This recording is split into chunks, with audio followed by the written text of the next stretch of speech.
আমাদের এখান থেকে 600 টাকা চাঁদা নেওয়া হয় প্রতিদিন। আগে 300 টাকা ছিল আমলিকের আমলে।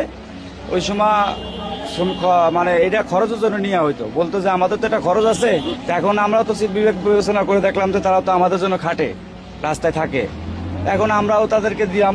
এটা তো সীমিত, 200-300 টাকা তো কোনো বিষয় না।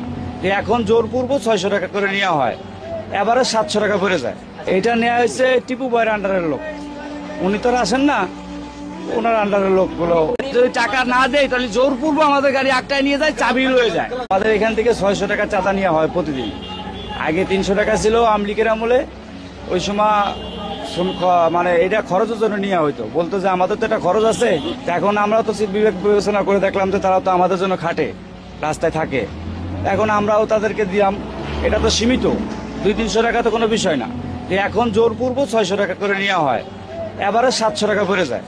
এটা নেওয়া হয়েছে টিপু ভাইয়ের আন্ডারের লোক, উনি তো আর আসেন না, ওনার আন্ডারের লোকগুলো যদি টাকা না দেয় তাহলে জোরপূর্বক আমাদের গাড়ি আটকায় নিয়ে যায়, চাবি লয়ে যায়।